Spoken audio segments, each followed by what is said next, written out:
In the world of military precision, there exists a moment when skill transcends expectation. When a single shot fired in perfect silence can rewrite the destiny of nations. What happens when a weapon designed for destruction becomes the instrument of unprecedented honor? When a general who has seen countless battles, witnessed the rise and fall of heroes, finds himself rendered speechless by the display of marksmanship so extraordinary that it defies every military manual ever written? This is the story of Marcus Chen, a name that would eventually be whispered in reverence through the corridors of military academies worldwide. But before the legends, before the badges, before the speechless general, there was just a young man holding a deadly rifle, about to discover that some moments in life are so profound they split time itself into before and after. The target was impossible. The conditions were hellish. The stakes were life and death for hundreds of innocent people. And in that moment, with the world watching through crosshairs, Marcus would prove that sometimes the most unlikely heroes emerge not from grand designs, but from the simple decision to take one perfect shot when everything else has failed. What followed would shock not just the enemy, not just his fellow soldiers, but a 4-star general who had seen everything war could offer, until the day he witnessed something that military training could never prepare.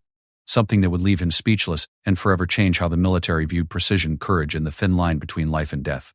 Marcus Chen had never imagined that his steady hands, honed through years of repairing delicate watch mechanisms in his father's small shop in Sacramento, would one day hold a military-grade sniper rifle. At 22, he possessed an unusual combination of patience and precision that most people his age lacked. While his friends spent their evenings at bars and parties, Marcus found peace in the methodical process of fixing broken timepieces, each tiny gear and spring requiring the kind of focused attention that few understood.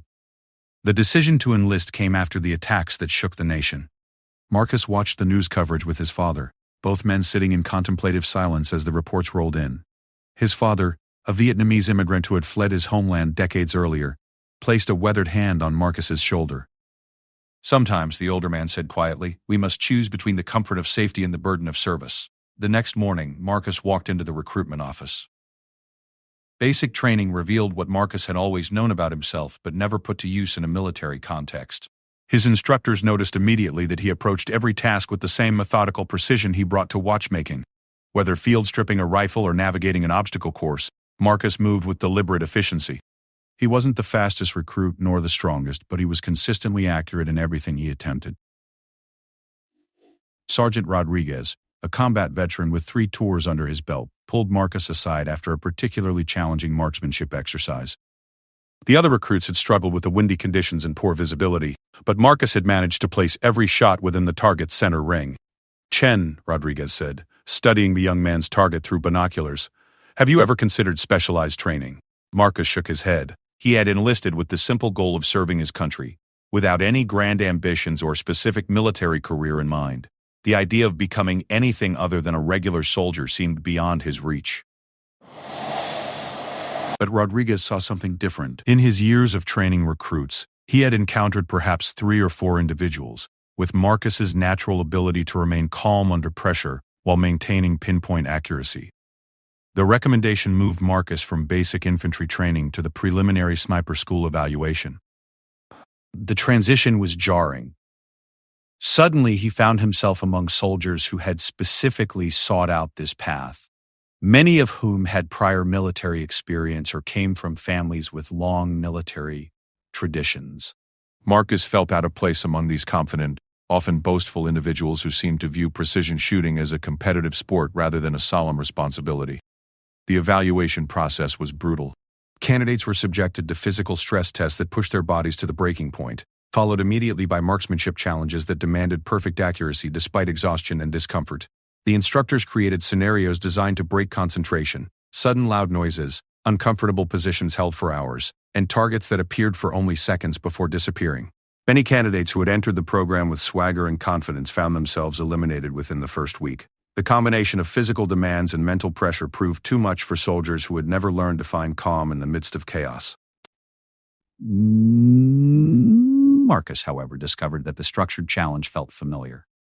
Years of working on intricate repairs while customers waited impatiently, of maintaining steady hands despite fatigue and frustration, had prepared him for exactly this kind of sustained precision under pressure. By the 3rd week, the initial group of 47 candidates had been reduced to 11. Marcus found himself among the survivors, though he remained quiet and unassuming compared to his more vocal peers. The remaining candidates began to take notice of the soft-spoken recruit who consistently performed well without drawing attention to his achievements. The turning point came during a night exercise designed to test candidates' ability to maintain accuracy in near-total darkness. Each candidate was required to identify and engage targets at various distances using only minimal artificial illumination. The targets were small, designed to simulate the kind of precise shots that might be required in real combat situations where civilian safety was paramount. Most candidates struggled with the low light conditions. Several missed their targets entirely, while others managed to hit the target area but failed to achieve the precision required for the exercise. When Marcus's turn came, he approached the rifle with his characteristic calm deliberation. He had spent countless hours working on watches by lamplight, his eyes trained to detect the smallest details in poor lighting conditions. As he settled into position behind the rifle, Marcus felt the familiar sense of focus that had guided him through thousands of delicate repairs. His breathing slowed and steadied. His heartbeat, which he could usually feel pounding during stressful moments, seemed to quiet. The world around him faded until there existed only the rifle, the target, and the thin line of connection between them. The first shot rang out in the darkness. Through their night vision equipment, the instructors watched as the bullet struck the target center with perfect accuracy. The second shot followed, then the third. Each bullet found its mark with mechanical precision, as if Marcus were simply completing another routine task rather than demonstrating extraordinary marksmanship under challenging conditions. When the exercise concluded and the targets were examined under full lighting, the instructors found something they had rarely encountered in their combined decades of training snipers. Marcus had not only hit every target, but had placed each shot within a grouping so tight that the bullet holes nearly overlapped. The level of consistency was remarkable, even under ideal conditions, but to achieve it in near darkness represented something approaching the theoretical limits of human marksmanship capability. Captain Williams, the head instructor, studied Marcus's target in silent amazement. In 15 years of training military snipers, he had never seen such consistent accuracy from a recruit with no prior specialized training. The natural ability was undeniable. But what impressed Williams even more was Marcus's complete lack of arrogance about his performance. While other candidates often celebrated successful shots or made excuses for poor ones, Marcus simply completed each exercise and awaited the next challenge. The remaining weeks of sniper school passed in a blur of increasingly complex training scenarios. Marcus learned to calculate wind speed and direction, to account for temperature and humidity effects on bullet trajectory, and to make split-second adjustments for targets at extreme distances. Each new skill seemed to build naturally upon his existing foundation of patience and precision. The final examination was designed to test every aspect of the candidate's training under conditions that closely simulated real combat situations. The scenario involved a hostage situation in an urban environment, with civilian targets mixed among hostile ones. Candidates were required to demonstrate not only accuracy but sound judgment, engaging only legitimate military targets while ensuring the safety of non-combatants. The exercise took place at a specially constructed training facility that replicated a small city district. Buildings of various heights provided elevated positions for the snipers, while actors playing both hostiles and civilians moved through the streets below. The stress level was intentionally high, with instructors providing conflicting information and time pressure designed to force quick decisions. Marcus was assigned a position on the fourth floor of a mock apartment building. His target package included photographs and descriptions of 3 high-value targets who were reportedly planning an attack on civilian infrastructure. The targets would appear at various locations throughout the exercise, mixed among civilian actors who were not to be harmed under any circumstances. As the exercise began, Marcus settled into his position and began systematic surveillance of the area below. Through his rifle scope, he could see people moving through the streets. Some obviously actors playing civilians, others potentially his assigned targets. The challenge was to positively identify the hostile targets without alerting them to his presence, then engage them cleanly without risking civilian casualties. The first target appeared approximately 20 minutes into the exercise. Marcus had been watching a group of people gathered near a cafe when he spotted a man who matched one of his target photographs. The individual was positioned near several civilian actors, making a clean shot challenging. Marcus waited, tracking the target through his scope as the man moved away from the crowd. When the opportunity presented itself, Marcus took the shot. The simulated bullet struck the target center mass, a clean hit that would have been instantly fatal in a real situation. The instructors, monitoring the exercise through hidden cameras, noted the patience Marcus had shown in waiting for a clear shot rather than risking civilian casualties by firing into the group. The second target proved more challenging. The individual appeared briefly on a balcony 3 buildings away, then disappeared back inside. Marcus adjusted his scope and waited. Military protocol suggested that snipers should take available shots when they presented themselves, but Marcus's instincts told him to be patient. Sure enough, the target reappeared several minutes later, this time in a position that allowed for a clear shot with no risk to civilians. The third target created a scenario that pushed Marcus to the limits of his training and natural ability. The individual appeared on a rooftop approximately 800 meters away, a distance that represented the extreme range for accurate shots with the rifle he was using. Worse, the target was positioned near what appeared to be a civilian hostage, making precision absolutely critical. Marcus studied the situation through his scope, calculating wind conditions, distance, and the small margin of error he would have to work within. A miss in either direction could result in the simulated death of an innocent civilian, an automatic failure for the exercise. The safe choice would be to wait for a better opportunity, but the exercise parameters indicated that this might be the only chance to neutralize the final target. As Marcus prepared for the shot, he felt the same sense of focused calm that had guided him through the most delicate watch repairs. His breathing slowed to match his heartbeat. The noise and distractions around him faded away. In that moment, there existed only the rifle, the target, and the critical need for perfect precision. The shot broke cleanly, the rifle recoiling against Marcus's shoulder as the bullet began its journey across the distance separating him from his target. Through his scope, Marcus watched as the bullet found its mark with surgical precision, striking the target exactly where he had aimed while leaving the civilian actor completely unharmed. When the exercise concluded, the instructors gathered to review the candidate's performance. Of the 11 soldiers who had begun the final phase of training, 8 had successfully completed the basic requirements. However, Marcus's performance stood out as exceptional. His patience in waiting for clean shots, combined with his remarkable accuracy at extreme distance, had impressed even the most experienced instructors. Captain Williams approached Marcus after the debriefing session. "Chen," he said, "I've been training snipers for 15 years, and I've never seen natural ability like yours. You have something that can't be taught." Marcus nodded respectfully, unsure how to respond to such praise from a decorated combat veteran. What Marcus didn't know was that his performance had caught the attention of individuals far higher in the military hierarchy than Captain Williams. A general who had been quietly monitoring the sniper training program had received detailed reports about the young soldier who had exceeded every performance standard while maintaining the kind of steady professionalism that military leaders prized above flashy heroics. The call came 3 days after graduation from sniper school. Marcus was to report to a classified location for evaluation by a special operations unit whose name he had never heard mentioned in any of his military training. Some of them caught savage buys. The assignment details were minimal, containing only travel instructions and a reminder that he was not to discuss his destination or purpose with anyone, including family members. As Marcus packed his gear for the mysterious assignment, he reflected on the journey that had brought him from his father's watch repair shop to this moment. The precision that had once been applied to tiny springs and gears was now focused on targets that could be hundreds of meters away. The patience he had learned while working on intricate mechanisms had become the foundation for a military skill that could mean the difference between life and death in combat situations. The flight took him to a military installation in a location he was not permitted to identify even to himself. The base appeared to be a training facility, but unlike any he had experienced during his military service, the buildings were modern and specialized, designed for purposes that were not immediately obvious. The soldiers he encountered moved with a level of professional competence that marked them as elite forces, though their unit designations and specializations remained mysterious. Marcus was directed to a briefing room where he met Major Harrison, a soft-spoken officer whose understated manner somehow conveyed more authority than the bombastic leadership style Marcus had encountered elsewhere in the military.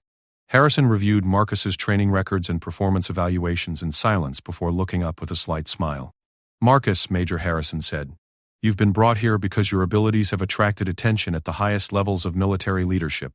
We have a mission that requires not just exceptional marksmanship but the kind of steady judgment under pressure that your instructors believe you possess." The Major paused, studying Marcus's reaction. "Before we proceed, I need to know if you're prepared for an assignment that could place you in situations unlike anything covered in conventional military training." Marcus considered the question carefully. Throughout his military service, he had approached each challenge with the same methodical precision that had guided his civilian life. He had never sought glory or recognition, but had simply tried to excel at whatever task was placed before him. If his superiors believed he was suited for specialized work, he was prepared to serve wherever needed. "Sir," Marcus replied, "I enlisted to serve my country to the best of my abilities. If you believe I can contribute to an important mission, I'm ready to accept the assignment." Major Harrison nodded approvingly, recognizing the quiet professionalism that had marked Marcus's military career from its beginning. What Marcus could not have anticipated was that this assignment would place him at the center of a situation where a single shot fired with perfect precision would save hundreds of lives, shock an entire military command structure, and ultimately leave a four-star general speechless with amazement at what one soldier with steady hands and unwavering focus could accomplish when everything else had failed. The briefing room contained maps and satellite images that Marcus had never seen before, displaying a region that appeared to be somewhere in Eastern Europe. Major Harrison activated a large screen that showed aerial footage of an industrial complex surrounded by heavily fortified positions. The facility looked like something from a military thriller, complete with guard towers, razor wire, and what appeared to be heavily armed patrols moving in coordinated patterns. "What you're looking at," Major Harrison began, "is a chemical weapons facility that intelligence reports indicate is preparing to ship biological agents to terrorist organizations operating in major urban centers across 3 continents. The Major used a laser pointer to highlight specific buildings within the complex. The facility is operated by a rogue military unit that has been selling weapons to the highest bidders regardless of their intentions or targets." Marcus studied the images carefully, noting the defensive positions and the apparent sophistication of the security measures. The facility was clearly designed to repel conventional military attacks with overlapping fields of fire and multiple layers of protection that would make a direct assault extremely costly in terms of both time and personnel. "Intelligence suggests," Major Harrison continued, "that a shipment of weaponized biological agents is scheduled to leave this facility within the next 72 hours. The shipment is reportedly destined for terrorist cells operating in New York, London, and Tokyo. If these weapons reach their intended destinations, casualty estimates suggest hundreds of thousands of civilian deaths." The Major paused to allow the gravity of the situation to sink in. Marcus felt a cold weight settling in his stomach as he contemplated the implications of what he was hearing. This was no longer about military targets or combat between armed forces. This was about preventing mass casualties among innocent civilians who had no idea they were in danger. Conventional military response is not feasible, Major Harrison explained. The facility is located in territory controlled by a government that would view any large-scale military incursion as an act of war. Additionally, intelligence indicates that the facility contains significant quantities of chemical agents that would be released if the facility were damaged by explosives or heavy weapons, potentially killing everyone within a 50-mile radius. Marcus began to understand why he had been brought to this briefing. The situation required surgical precision rather than overwhelming force. A single well-placed shot that could neutralize a key target without triggering the wider catastrophe that would result from conventional military action. "Your mission," Major Harrison said, directing his attention fully to Marcus, "is to infiltrate the perimeter of this facility and eliminate the individual responsible for coordinating the weapons shipments." Intelligence identifies this person as Dr. Alexei Volkov, a former Soviet weapons researcher who has been selling his expertise to the highest bidders since the collapse of the USSR. The screen changed to display a photograph of a man in his 60s, with gray hair and the kind of cold, calculating expression that suggested someone who viewed human life as merely another variable in his equations. Volkov appeared to be standing in what looked like a laboratory, surrounded by equipment that Marcus didn't recognize, but which looked ominous even in the sterile environment of the photograph. "Doctor." Volkov is the only individual at the facility who possesses the specific knowledge required to safely transport the biological agents, Major Harrison explained. Without his expertise, the terrorist organizations would be unable to deploy the weapons effectively. Additionally, Volkov is reportedly the only person who knows the location of additional weapons caches that could be used for future attacks. Marcus studied the photograph, committing Dr. Fokos Volkov's features to memory while simultaneously considering the tactical challenges of the mission. The target would presumably be located deep within the heavily fortified facility, protected by multiple layers of security and surrounded by individuals who would respond aggressively to any perceived threat. The elimination must appear to be the result of natural causes or an accident, Major Harrison continued. Any indication of military action could trigger the release of chemical agents as a defensive measure. Additionally, the individuals operating this facility have demonstrated a willingness to execute hostages if they believe they are under attack. The Major activated another display that showed detailed floor plans of the facility's main buildings. Marcus could see that Dr. Volkov's laboratory was located in the center of the complex. accessible only through a series of checkpoints and security barriers that would make conventional infiltration nearly impossible. Intelligence reports indicate that Dr. Volkov follows a strict daily routine, Major Harrison explained, using his laser pointer to trace a path through the facility layout. Each morning at exactly 0800 hours, he conducts an inspection of the facility's perimeter defenses from an observation post located on the roof of the main laboratory building. This inspection typically lasts approximately 15 minutes and represents the only time when Volkov is accessible from outside the facility's immediate security perimeter. Marcus studied the satellite images, calculating distances and angles. The observation post was visible from several directions, but most potential shooting positions would be within the facility's defensive perimeter or too close to guard positions to allow for safe extraction after the mission was completed. While Major Harrison continued, there is one position that offers both a clear line of sight to the observation post and a reasonable chance for safe extraction. The screen changed to show a topographical map of the area surrounding the facility. A hill approximately 1,200 meters from the facility was highlighted in red. Marcus felt his pulse quicken as he realized the implications of what he was being shown. 1,200 meters was an extreme range for precision shooting, well beyond the distances he had trained for during sniper school. The shot would require not only perfect accuracy but also precise calculations for wind conditions, temperature, humidity, and a dozen other variables that could affect bullet trajectory over such a distance. The shooting position is located here, Major Harrison said, indicating a small clearing on the hill that offered clear sightlines to the facility. The position is approximately 50 meters below the crest of the hill, which should provide concealment from facility security while maintaining the necessary angle for the shot. Marcus studied the topographical data, noting the elevation difference between the shooting position and the target. The shot would be angled downward, which would affect bullet trajectory in ways that would require careful calculation and precise adjustment of his rifle scope. The rifle you'll be using has been specifically selected for this mission, Major Harrison explained, gesturing toward a case that Marcus hadn't noticed when he entered the briefing room. It's a prototype precision weapon system that incorporates advanced ballistic computers and environmental sensors to assist with long-range accuracy. Marcus approached the case with the mixture of reverence and caution that he brought to all unfamiliar equipment. Inside, he found a rifle unlike any he had trained with during his military service. The weapon was clearly built for precision rather than durability, with adjustments and modifications that suggested it was designed for exactly the kind of extreme-range shooting that his mission would require. The rifle's computer systems will help with basic calculations, Major Harrison explained, but the shot itself will depend entirely on your skill and judgment.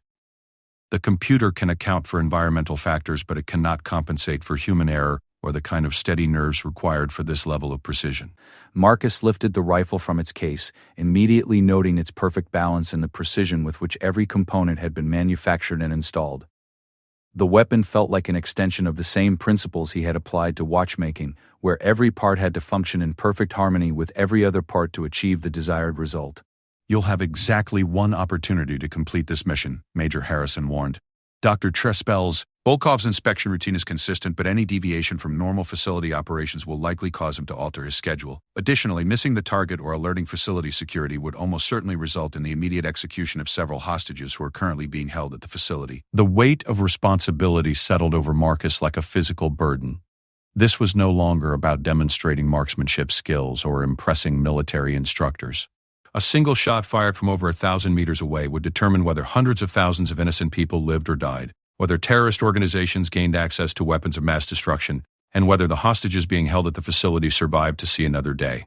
Major Harrison continued the briefing by providing detailed intelligence about facility security procedures, guard rotation schedules, and the specific timing of Dr. Volkov's daily inspection routine. Marcus absorbed every detail, understanding that his survival and the success of the mission would depend on his ability to predict and adapt to changing conditions in real time. The insertion plan was elegantly simple, which Marcus understood meant it was also extremely dangerous. He would be transported to a drop zone approximately 10 kilometers from the target facility during the early morning hours, allowing him to reach his shooting position under cover of darkness. Once in position, he would have approximately 2 hours to set up his equipment and prepare for the shot.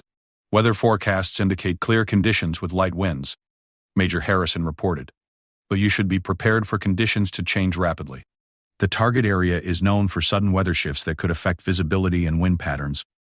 Marcus nodded, already thinking through the adjustments he might need to make if conditions deteriorated during the mission. The advanced rifle systems would help compensate for some environmental factors, But ultimately, success would depend on his ability to maintain perfect focus and execute a shot with precision that would challenge the limits of both human capability and mechanical accuracy. The extraction plan was necessarily vague, dependent on Marcus's ability to complete the mission without alerting facility security to his presence. If the shot was successful and appeared to be the result of natural causes or an accident, he would have several hours to reach a predetermined extraction point before his absence was discovered. If the mission went wrong, he would be entirely on his own in hostile territory with no possibility of rescue or support. "I want to be clear about something," Major Harrison said, his tone becoming more serious than it had been during the tactical portions of the briefing.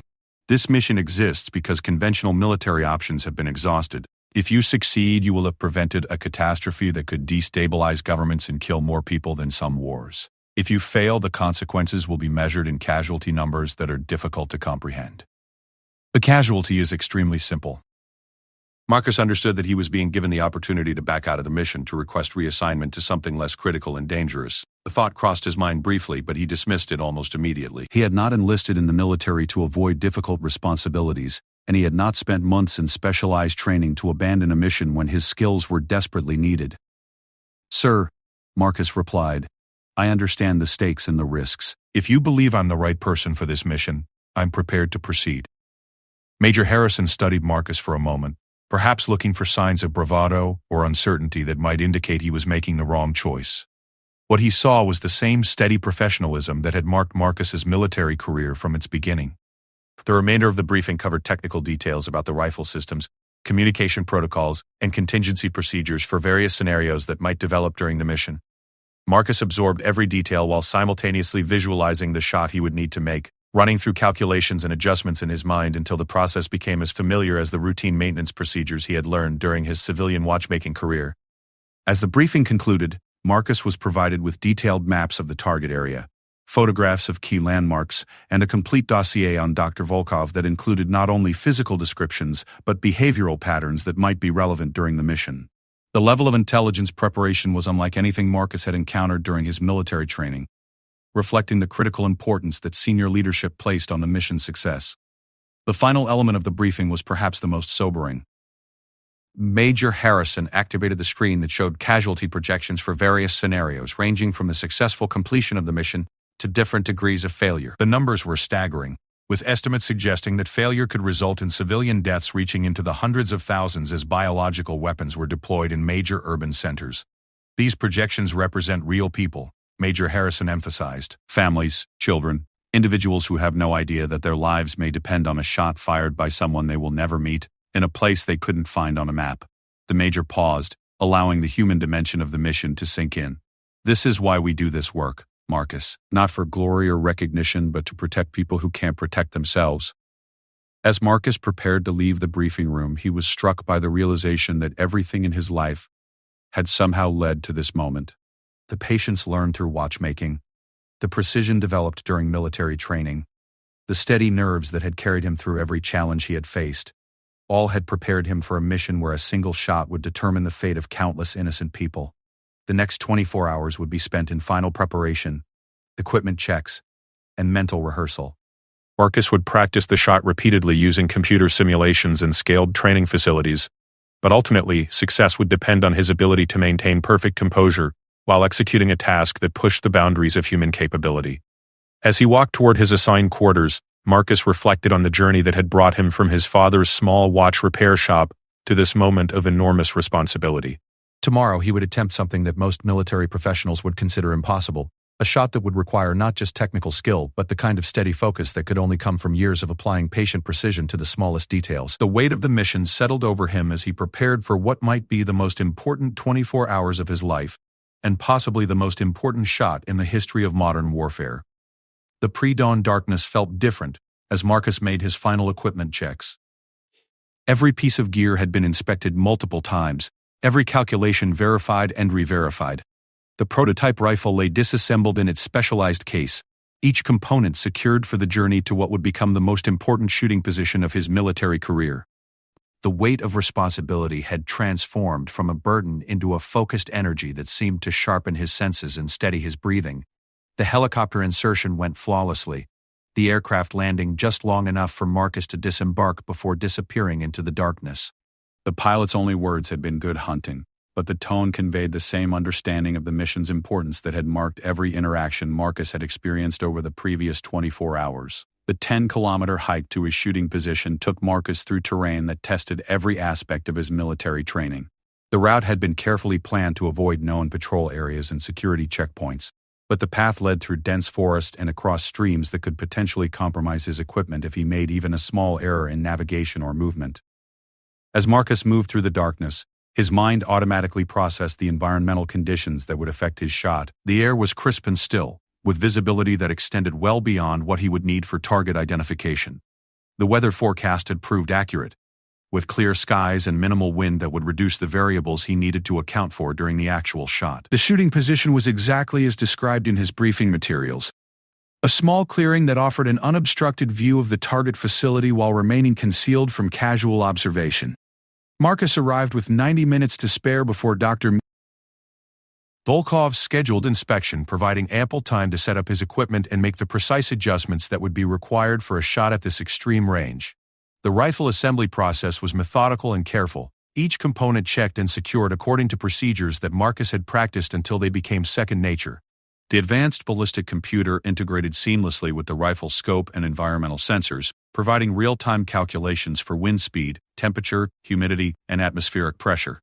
Through his scope, Marcus could see the facility clearly despite the distance. The guard towers were manned and active, with searchlights occasionally sweeping areas that might provide concealment for potential threats. The facility's defensive measures were impressive, but they were designed to repel conventional attacks rather than defend against a single shooter positioned over a kilometer away.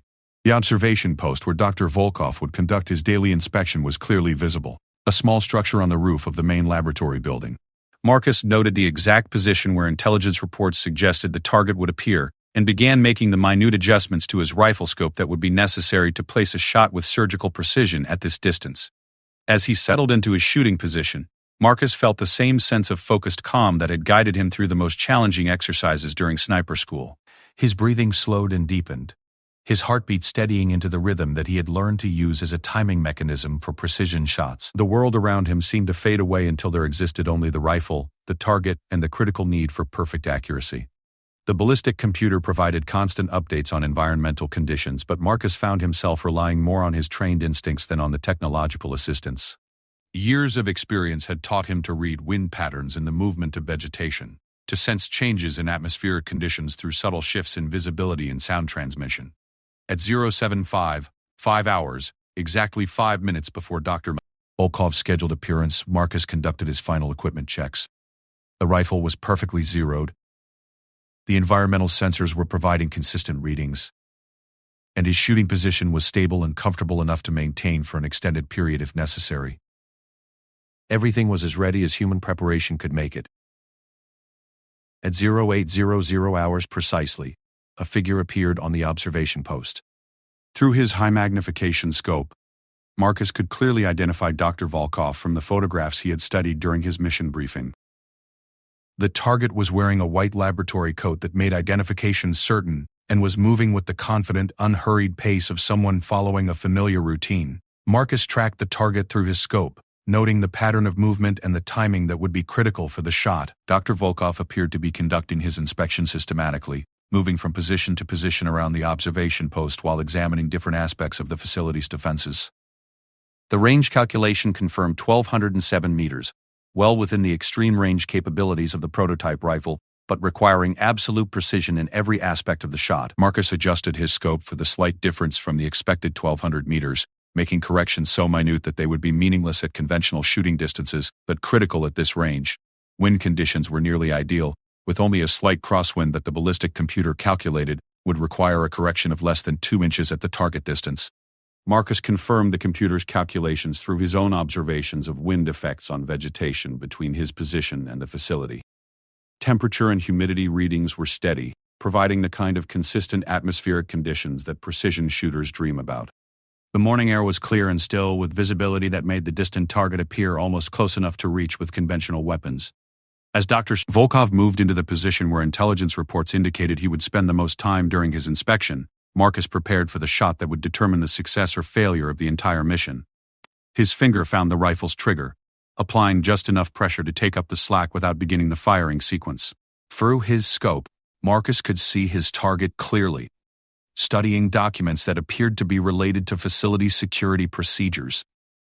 Volkov was standing in a position that offered a clear shot with no risk of collateral damage, exactly as intelligence reports had predicted. Marcus controlled his breathing, timing his respiratory cycle to the natural rhythm he had developed during hundreds of hours of precision shooting practice. His heartbeat slowed and steadied, providing the consistent timing reference that would allow him to fire between heartbeats to minimize any movement that might affect accuracy. The ballistic computer provided a final confirmation of all environmental factors, but Marcus had moved beyond reliance on technological assistance. In this moment, success would depend on the integration of everything he had learned about precision shooting with the natural steadiness and focus that had guided him since his days working on delicate watch mechanisms. As his finger applied the final pressure to the rifle's trigger, Marcus experienced a moment of absolute clarity. Time seemed to slow as the firing mechanism engaged. The rifle recoiled against his shoulder, and the bullet began its journey across the distance, separating him from his target. The shot was perfect. Marcus knew at the moment the rifle fired, the same instinctive certainty that had told him when a watch repair was completed correctly, or when a training exercise had been executed flawlessly. The bullet would find its mark with the precision that the mission required. Through his scope, Marcus watched as the bullet covered the 1,200 meters in less than 2 seconds, striking Dr. Volkov exactly where he had aimed. The target collapsed immediately, the result so clean and precise that observers at the facility would likely assume a medical emergency rather than hostile action. The reaction at the facility confirmed that the shot had achieved its intended effect. Guards rushed to the observation post, but their movements suggested confusion and concern rather than the aggressive defensive posture they would adopt if they suspected an attack. The elimination had appeared natural, exactly as the mission parameters required. Marcus maintained his position for several minutes, observing the facility's response to ensure that his shot had not triggered security measures that would endanger the hostages or compromise the mission's secondary objectives. The reaction remained consistent with a medical emergency, with personnel focusing on medical assistance rather than security procedures. Satisfied that the primary mission objective had been accomplished without alerting facility security, Marcus began the careful process of disassembling his equipment and preparing for extraction. Every movement was deliberate and methodical, ensuring that no trace of his presence would remain at the shooting position. The extraction route took Marcus through different terrain than his insertion path, following procedures designed to minimize the chance that his presence in the area would be detected during any subsequent investigation. The shot had been successful, but mission security would depend on his ability to reach the extraction point without leaving any evidence that could compromise future operations. As Marcus moved through the forest toward his extraction point, he reflected on the shot that had just changed the course of history. A single bullet fired with perfect precision had prevented the distribution of biological weapons that could have killed hundreds of thousands of innocent people. The mission had succeeded not through overwhelming force or advanced technology, but through the application of fundamental skills developed over years of patient practice and steady focus. The extraction helicopter was waiting at the designated coordinates, its crew maintaining the same professional composure that had marked every aspect of the mission. The pilot's only comment was a simple, "Mission accomplished," to which Marcus replied with an equally simple, "Yes, sir." The flight back to base gave Marcus time to process what he had just accomplished. The shot he had fired would never be acknowledged publicly, would never appear in any military records accessible to historians, and would never be celebrated in the media coverage that typically surrounded military achievements. Yet that single shot had prevented a catastrophe that could have destabilized entire regions and killed more people than many conventional wars. Upon his return to base, Marcus was immediately debriefed by Major Harrison and a team of intelligence officers who wanted detailed accounts of every aspect of the mission. Questions were thorough and professional, focusing on operational details that might be relevant for future similar missions. "The shot was successful?" Major Harrison asked, though his tone suggested he already knew the answer from the facility monitoring reports that had been received during Marcus's extraction. "Yes, sir," Marcus replied. "Target was eliminated as planned, with no indication that facility security was alerted to hostile action." He provided a detailed account of the shot itself, including the environmental conditions, equipment performance, and the target's reaction. The debriefing continued for several hours, covering every aspect of the mission, from insertion to extraction. Marcus answered every question thoroughly and accurately, but found himself thinking about the magnitude of what had been accomplished, with a single well-placed shot fired under perfect conditions. As the debriefing concluded, Major Harrison informed Marcus that reports of his performance had already reached the highest levels of military command. "There are people at the Pentagon," the major said, who are calling this one of the most important single shots in modern military history. What Marcus didn't know was that among those Pentagon officials was General Patricia Morrison, a four-star general with 30 years of military experience who had overseen some of the most complex and dangerous operations in recent history. General Morrison had followed Marcus's mission through real-time intelligence reports and had been present in the command center when confirmation of the successful shot was received. General Morrison was not easily impressed. She had seen extraordinary courage under fire, witnessed remarkable feats of military skill, and had commanded operations that required split-second decisions with global consequences. But the reports she received about Marcus's mission represented something she had never encountered in her 3 decades of military service. The technical aspects of the shot were impressive enough. 1,200 meters was an extreme range for precision shooting, requiring not only perfect accuracy but also the kind of steady nerves that few soldiers possessed. But what truly caught General Morrison's attention was the complete professionalism with which Marcus had approached and executed the mission.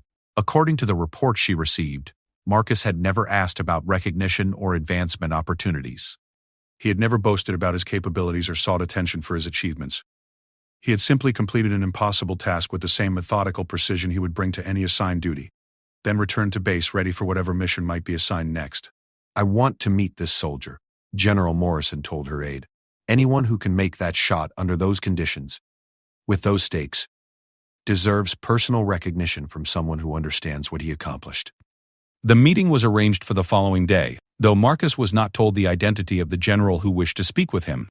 He approached the meeting with the same respectful professionalism he brought to all interactions with superior officers, prepared to answer questions about his mission and training, but not expecting anything beyond a routine debriefing with senior leadership. General Morrison's first impression of Marcus confirmed what she had learned from reading his military records and mission reports. Here was a soldier who carried himself with quiet confidence, who answered questions directly and completely, and who seemed genuinely unaware of how remarkable his achievements had been. "Sergeant Chen," General Morrison began, "I've been following military operations for 3 decades, and I've never seen anything like what you accomplished yesterday." She studied Marcus's reaction, noting the complete absence of arrogance or self-congratulation that might have been expected from someone receiving such praise from a 4-star general.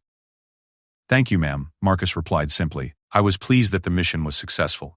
His tone suggested that he viewed the successful shot as the expected outcome of proper preparation and execution, rather than as an extraordinary achievement worthy of special recognition. General Morrison had prepared remarks about the strategic importance of Marcus's mission, the technical difficulty of the shot he had made, and the potential consequences that had been averted through his skill and steady nerves. But as she looked at the young soldier standing before her, she found herself momentarily speechless.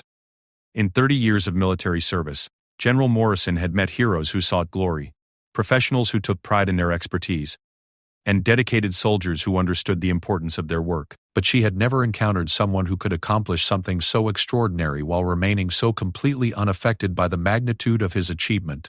The silence stretched for several seconds as General Morrison struggled to find words that could adequately express what Marcus had accomplished. Finally, she spoke the words that would become part of military legend, though neither she nor Marcus knew it at the time. "Sergeant Chen," General Morrison said, her voice carrying a mixture of admiration and amazement, "in 30 years of military service, I have never been rendered speechless by a soldier's performance. Until now." She paused, shaking her head in wonder. "What you accomplished yesterday represents the finest example of military precision and professionalism I have ever witnessed." The general reached into her desk and withdrew a small velvet box containing a badge that Marcus had never seen before. The insignia was simple but elegant, depicting crossed rifles over a shield with a single star, all rendered in gold and silver with a precision that reflected the standards it represented. "This is the Elite Sniper Unit badge," General Morrison explained. "It has been awarded fewer than a dozen times in the history of the United States military, and never to anyone with as little time in service as you have completed." She stood and approached Marcus, holding the badge with the reverence typically reserved for the nation's highest military honors. "This badge is not awarded for marksmanship scores or training achievements," General Morrison continued. "It is reserved for soldiers who have demonstrated under actual combat conditions the kind of precision and judgment that can only be described as the perfect integration of human skill with military purpose."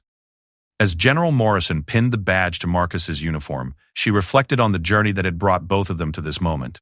Marcus had traveled from a small watch repair shop to a shooting position over 1,000 meters from his target, guided by principles of patience and precision that transcended any specific profession or skill. General Morrison had risen through the ranks by recognizing and developing exceptional military talent, but had never encountered anyone whose achievements left her struggling for adequate words of recognition. Sergeant Chen, General Morrison said as she completed the ceremony, you have set a standard that will be studied in military academies for generations. Future snipers will train to achieve what you accomplished, and military leaders will use your mission as an example of how individual excellence can determine the outcome of global conflicts. Marcus accepted the recognition with the same quiet professionalism he had brought to every aspect of his military service. He understood that he was receiving an extraordinary honor, but he also understood that the real measure of the mission's success was not the recognition he received, but the lives that had been saved by a single shot fired with perfect precision when everything else had failed. The ceremony concluded with General Morrison offering Marcus his choice of assignments, acknowledging that someone with his capabilities could contribute to any number of specialized military units. Marcus considered the offer carefully, but ultimately requested assignment to training duties where he could help prepare other soldiers for the kind of precision shooting that might be required in future critical situations. I would like to help train the next group of snipers, ma'am, Marcus said. If my experience can help prepare someone else for a mission like this, that seems like the best use of what I've learned. General Morrison nodded approvingly, recognizing in Marcus's response the same selfless dedication to service that had made his impossible mission successful. As she watched the young soldier leave her office, she reflected on the remarkable chain of events that had led from a small watch repair shop in Sacramento to a shooting position that had changed the course of history. In the days that followed, word of Marcus's achievements spread through the military's specialized communities, though the specific details of his mission remained classified at the highest levels. The elite sniper unit badge that he wore became a symbol of precision and professionalism that inspired other soldiers while serving as a reminder that individual excellence could have consequences far beyond what most people could imagine. Marcus returned to training duties with the same methodical approach he brought to everything else, helping to prepare the next generation of precision shooters while continuing to perfect his own skills through constant practice and study. The shot that had left a four-star general speechless became the foundation for training programs that would influence military precision shooting for decades to come. Years later, as Marcus rose through the ranks and eventually found himself in positions of leadership similar to those once held by General Morrison, he would often reflect on the moment when everything in his life had prepared him for a single perfect shot. The patience learned through watchmaking, the precision developed through military training, and the steady focus that had carried him through every challenge had all culminated in a moment when the fate of hundreds of thousands of innocent people depended on his ability to apply everything he had learned with absolute perfection. The elite sniper unit badge remained the most visible symbol of that achievement, but Marcus understood that the real significance of his mission lay not in the recognition he had received, but in the knowledge that when everything else had failed, when conventional military options had been exhausted, when the stakes could not have been higher, he had been able to take one perfect shot that changed everything.